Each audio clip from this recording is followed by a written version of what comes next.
Yeah, hello. Thanks for making time. A friend of mine who works in the media um, called me a while ago, and he told me that His Excellency the President will be reading Ghana's State of the Nation address tomorrow. And I keep wondering, what is the state of this nation? Maybe from where you sit, you have an opinion. But my opinion is that overall, confidence in the process where His Excellency the President at every point in time, and we've seen this since the time of Jerry Rawlings, and maybe even during the time of the military juntas in the Republic of Ghana. A president comes to the House of Legislature, Parliament House, then reads out what has been prepared by his speech writers. And this could be cobbled from reports written by ministries, state institutions, and a host of others. The process is quite long and laborious, and it gets boring sometimes. But I'll tell you what I think the state of this country is. I've cataloged a few points that are of interest to me. It doesn't matter what you also think. Opinions, I keep saying, are like noses. You can have an opinion.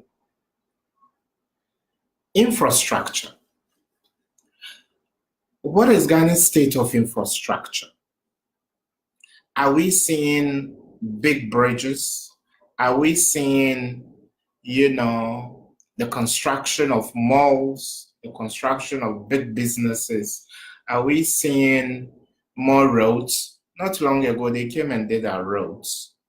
And I went to another part of the constituency where people were complaining that the roads are not in a good shape.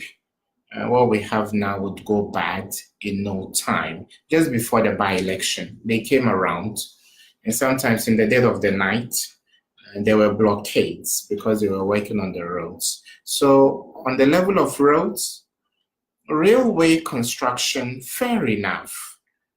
Railway construction, fair enough. Are we seeing more schools? Unfortunately, no. Are we seeing more hospitals? Unfortunately, no.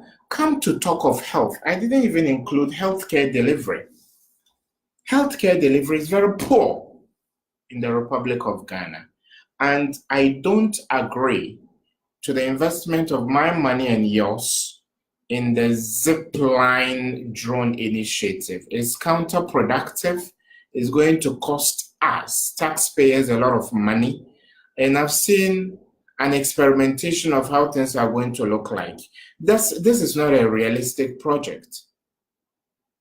The drone, initiative to supply, drugs or supply, blood and all that, I don't believe in the process. I don't think it was a priority for us in the health sector. And we could, invest that amount of money in accessible,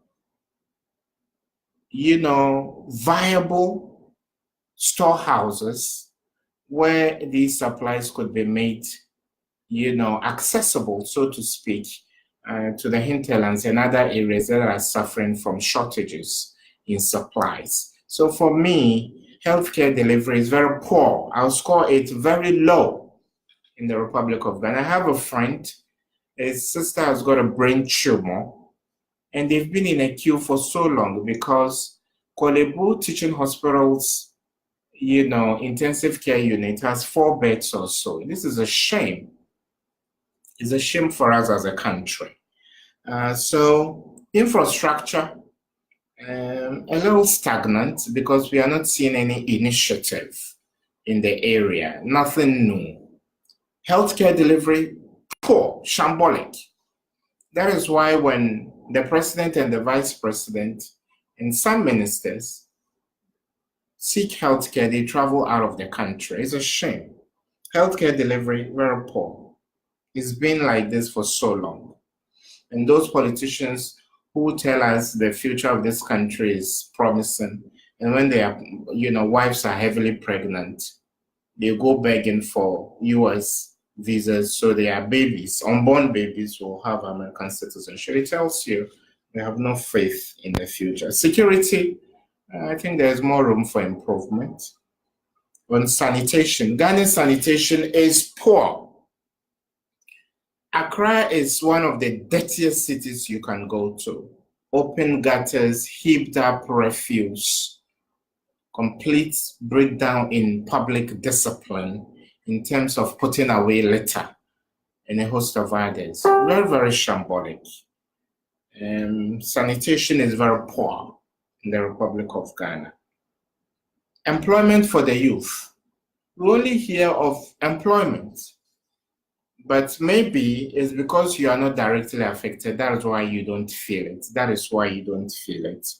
But we hear of NAPCO. I don't know whether the allowances have been coming in time, and other initiatives. Youth in this, youth in that, youth in afforestation. Allowances, we are told, that are a bit stagnant. They've not come in some months. So on that score, I think there is more room for improvement when it comes to job creation for the youth. Freedom of expression, 100%. Excellent. It is in Ghana you can speak your mind. You can only have your say, but policymakers will have their way. Speak all you want. Freedom of expression, excellent. In the Republic of Ghana, you can even get up and say whatever you want. People, out of lack of courtesy, can drag other people's reputation into the mud because of freedom of expression. We can score that 100% tick, but then it doesn't bring food to your table. How important is it? Speak your mind, that is what democracy has brought you. Speak your mind, but go hungry. Speak your mind, but you can't pay your children's school fees. Speak your mind, but you can't have decent living conditions and healthcare delivery. So we become a nation of talkers. You talk and talk and nothing gets done. Food security is very low. We hear very harrowing stories of Ghanaians that can afford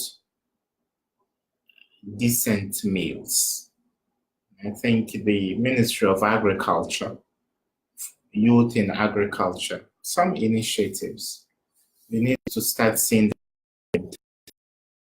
of what investment we are making with taxpayer money in the agricultural sector.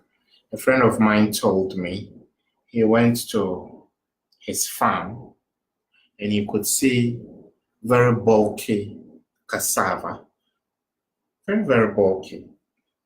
The road networks are poor. We have a very fertile land. In Ghana, if you stop plying an alleyway for some years, something will sprout out of it. That is how fertile the land under our feet is. But people are still struggling. We need to do more to ensure food security in the Republic. And also, how wholesome is the food that is available on the market? So food security is very low. International outlook, satisfactory. Our presidents, when they go to the floor of the UN General Assembly, they speak well. And then Standard & Poor's, the IMF, the World Bank, just good reviews while the ordinary people suffer. You can come here and tell you your city is the most developed city, is the cleanest city, while you know there is a heap of filth in your very backyard. They can tell you, and the award schemes, we just get awards all the time. Just awards, we get awarded. On the outside, Ghana looks very good, and on the inside, people are suffering. So our international outlook is satisfactory. Of course, recent events of engaging the diplomatic community could do us in a little. Cultural promotion, we don't promote Ghanaian culture at all. One thing we are only good at is state funerals.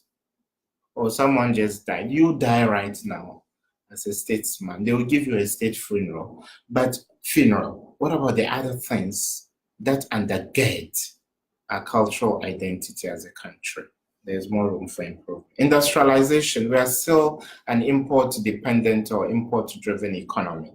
So in sum, I would say that tomorrow, when His Excellency the President reads the State of the Nation's address, expect crisp grammar, good English from the President, a few boos from the opposition in Parliament, and of course, a spirited debate and analysis in the media.